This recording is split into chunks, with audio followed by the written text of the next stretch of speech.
ಆ ಉಗ್ರ ರೂಪ ಅಂತಂದರೆ ಕಪ್ಪು ಎಮ್ಮೆಯ ಮೇಲೆ ಕೂತು, ಕಪ್ಪು ಬಣ್ಣ. ಎಂಥ ಕಪ್ಪು ಅಂದರೆ ಕಾಡಿಗೆಯೇ ಒಂದು ಪರ್ವತಾಕಾರವಾಗಿ ರಾಶಿ ಇದ್ದರೆ ಯಾವ ಬಣ್ಣ ಹೇಗೆ ಕಾಣಬೇಕು ಹಾಗೆ ಕಾಡಿಗೆಯ ಪರ್ವತದ ಹಾಗೆ ಕಪ್ಪು ಬಣ್ಣದ ರೂಪ.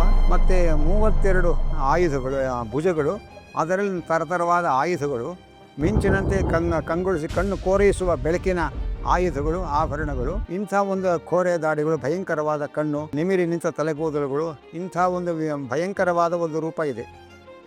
ಯಮ ತ್ವಂ ಪ್ರೇತರಾಜೋ ಭವ, ನೀನು ಪ್ರೇತರಾಜನಾಗು ಅಂದರೆ ಮೃತರಾದವರಿಗೆಲ್ಲ ನೋಡ್ಕೊಳ್ಳುವಂಥ ಪ್ರೇತಾಧಿಪತಿ ಅಂತ ಅನಿಸ್ಕೊ ನೀನು ಅಂತ ಶಾಪ ಕೊಡ್ತಾರೆ. ಚಿತ್ರಗುಪ್ತರು ಅಂತ ಇದ್ದಾರೆ, ಅವರಿಗೆ ಒಂದು ದೊಡ್ಡ ಶಕ್ತಿ ಕೊಟ್ಟಿದ್ದಾರೆ ದೇವರು. ಎಷ್ಟೇ ದೂರದಲ್ಲಿ ಯಾರು ಪಿಸುಗುಟ್ಟಿದ್ರು ಅದು ರೆಕಾರ್ಡ್ ಆಗುತ್ತೆ.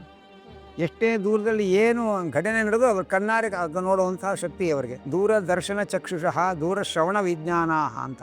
ಯಮಲೋಕ ಎಲ್ಲಿದೆ? ಅದು ಸತ್ತ ಮೇಲೆ ಒಂದು ಕೆಲವೇ ಮುಹೂರ್ತದ ಒಳಗೆ ಒಮ್ಮೆ ನೇರವಾಗಿ ಯಮದೇವರು ದರ್ಶನ ಮಾಡಿಸಿ ಕರ್ಕೊಂಬಂದು ಅವನು ಎಲ್ಲಿ ಮರಣ ಹೊಂದಿದ್ದಾನೆ ವಾಪಸ್ ಅಲ್ಲಿ ಬಿಡ್ತಾರೆ.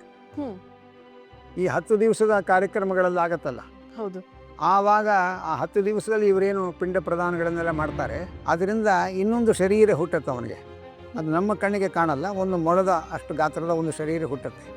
ಪ್ರೇತತ್ವ ಅಂತಂದರೆ ಅವರಿಗೆ ಹಸಿವೆ ಆಗತ್ತೆ, ಆಹಾರ ಪದಾರ್ಥಗಳು ಕಣ್ಣಿಗೆ ಬೇಕಾದಷ್ಟಿದೆ, ತಿಂದು ಹಸಿವೆ ಪರಿಹಾರ ಮಾಡ್ಕೊಳಕ್ಕಾಗಲ್ಲ, ಬಾಯಾರಿಕೆ ಕಾಡ್ತಾ ಇರುತ್ತೆ, ಬೇಕಾದಷ್ಟು ನೀರು ಕಣ್ಣಿಗೆ ಕಾಣ್ತಾ ಇರುತ್ತೆ, ಅದನ್ನು ಕುಡಿದು ಬಾಯಾರಿಕೆ ಇಂಗಿಸ್ಕೊಳಕ್ಕಾಗಲ್ಲ. ಹೀಗೆ ಹಸಿವೆ ಬಾಯಾರಿಕೆಗಳ ಬಾಧೆಯಿಂದ ಅವರು ನರಳ್ತಾ ಇರ್ತಾರೆ. ಮತ್ತು ಯಾವುದೋ ಜನ್ಮದ ಮಕ್ಕಳು ಅವತ್ತು ಶ್ರಾದ್ದ ಮಾಡಿದರೆ ಅದರ ಫಲವಾಗಿ ಇವತ್ತು ನಮಗೆ ಊಟ ಸಿಗುತ್ತೆ ಅನ್ನೋದನ್ನು ವಾಲ್ಮೀಕಿ ರಾಮಾಯಣದ ರಾಮದೇವರೇ ಸ್ವತಃ ಹೇಳ್ತಾರೆ. ಈಗ ಯಮಧರ್ಮರಾಯ ನಾವು ಸತ್ತಾಗ ನಮ್ಮನ್ನು ಬಂದು ಕರ್ಕೊಂಡು ಹೋಗ್ತಾರೆ ಅಂತ ನಮ್ಮೆಲ್ಲರ ಕಲ್ಪನೆ. ನಾವೆಲ್ಲರೂ ಸತ್ತಾಗ ಯಮಧರ್ಮರಾಯನೇ ಬಂದು ಕರ್ಕೊಂಡು ಹೋಗೋದಾ?